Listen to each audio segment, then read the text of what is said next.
When you try your best, but you don't succeed. Police, open up! What? No one wants to hear you sing. Are you serious? I can't even sing in my own house? This is your last chance. I gotta get out of here.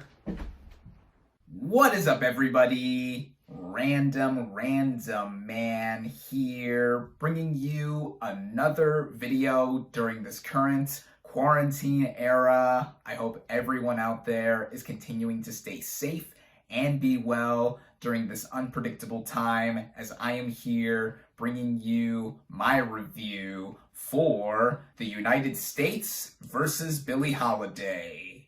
Based on the book Chasing the Scream by Johann Hari, the plot of this biographical drama basically follows the title Lady Day, Billie Holiday, played by Andra, who, in the 1940s, was targeted by the US government in an attempt to racialize the war on drugs, ultimately aiming to stop her from singing her controversial song, Strange Fruit. Going into this movie, I was very much looking forward to seeing it, as it's the latest effort from producer-director Lee Daniels, whose previous work includes Precious, based on the novel Push by Sapphire, which is a phenomenal movie, but not the easiest thing in the world to watch, but deservingly won a couple Oscars, including Best Supporting Actress for Monique. And this film tackles some subject matter that is no stranger to having been done on the silver screen before. There was a biopic made in the 1970s about Billie Holiday called Lady Sings the Blues with Diana Ross. She would end up getting nominated for Best Actress for her turn as Billie Holiday, which was one of the 5 Oscar noms the movie ended up taking in total. And though I have not seen that movie, I was interested to see how the life of Billie Holiday would play out in this latest rendition of telling her story, because of how much of a legend she was, but also someone who had quite a dark past and present within her as she was living.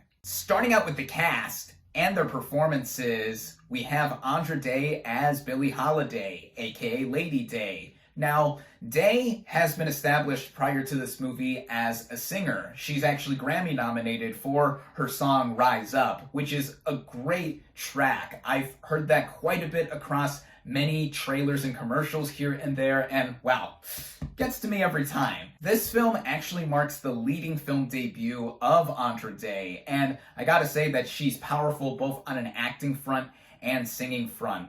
Acting-wise, she shows off the sordid self-destructiveness that Holiday had as she was behind the scenes of all of her performing, as she was a drug addict. She was highly addicted to heroin and also had trouble with relationships here and there. But on stage, singing-wise, she had quite a voice on her, and that is what Day was able to do effortlessly on that front, and just have this be a vehicle for her to launch an acting career that I think could be something, and she has been rightfully nominated recently for both the Critics' Choice Award and Golden Globe Award for Best Actress, and I think she has a strong chance to get in there at the Oscars. The supporting cast here has quite a few stacked members, if I do say so myself. There's Trevante Rhodes as Jimmy Fletcher, an admirer of Holiday's, who's also a federal agent that is contributing to her being targeted by the US government, mainly for her drug use, but also to silence her from singing Strange Fruits.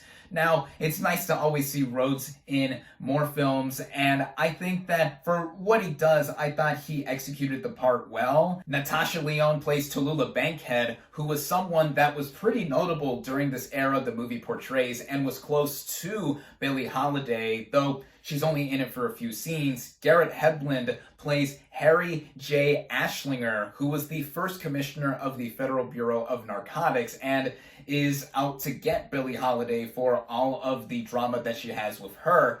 He basically plays his character like a stereotypical Fed. There's also the entourage of people that Billie Holiday associates herself with, like Divine Joy Randolph as the good friend of Billie, Tyler James Williams as one of the sax players in her orchestra. He's Chris from Everybody Hates Chris, and it's cool to see him in more work like this film. And there's Rob Morgan, who plays the eventual husband to Billie Holiday, and as I mentioned before, with Holiday's trouble with relationships, that that is what comes into play here and there as well. Even Evan Ross, son of Diana, who I mentioned earlier previously played Holiday, shows up here as a Fed as well. So all in all, this is a nice cast to see on screen, but really, this is a showcase for Andra Day as Billie Holiday. Getting into the writing, the film frames itself with a recorded interview that Holiday is doing in 1957 and basically goes back into her life a decade beforehand and explaining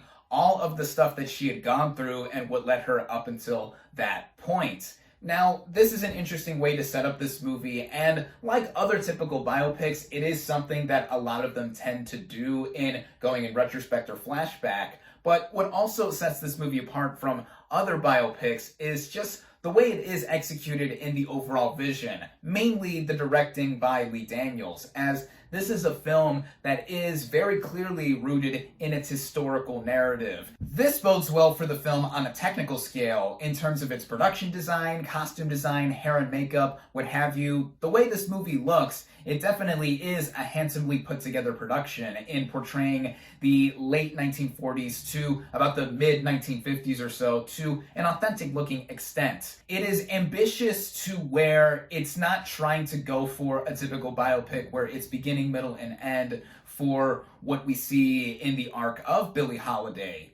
Yet I think that also makes it falter itself to how it all flows together, because sometimes the movie overdoes itself in trying to show the hardship and all-around struggle that Holiday had throughout her life. A lot of this has to do with the way the movie was edited in stringing together montage sequences to where sometimes they were either overdone to the point of being in your face, and also sometimes the movie was very subtle in how it was teetering back and forth with what it was trying to do in portraying Billie Holiday. And I think that also goes in the way of the inconsistency of the characterization along the way too, specifically with the character of Jimmy Fletcher played by Trevante Rhodes. Now, he is a real historical figure, but before I found that out by the movie's end, I thought that he was a made-up character and just served as nothing more than a plot device in this movie, because I couldn't honestly believe that he was really involved in all of this, in being a Fed who was close with Billie Holiday, yet all of this drama that was going on with her drug problem, the Feds trying to get her, like, it didn't feel like it was something that meshed together or just felt all around believable. Putting that all together, it just made me feel like the movie was going through the motions across its just over 2-hour running time. And I feel that Daniels as a director couldn't downpack what he exactly wanted to do with blending all of the styles he wanted to show on screen, whether it was trying to be subtle and reflect artistic value like Holiday had as a singer, and then also at times it was trying to be raw, like the emotional pull he had in directing Precious. All in all, I was really back and forth on this movie, mainly because I was drawn to it through Andra Day's performance and also what it set out to try and do and portray the life of Billie Holiday. But all of the aforementioned issues I had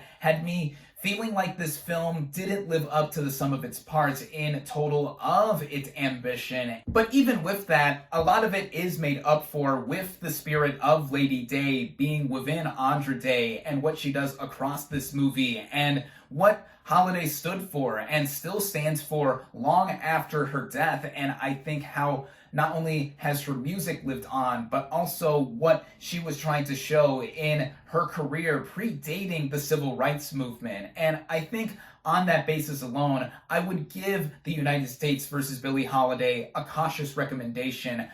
My final verdict for The United States versus Billie Holiday is 3 out of 5 stars.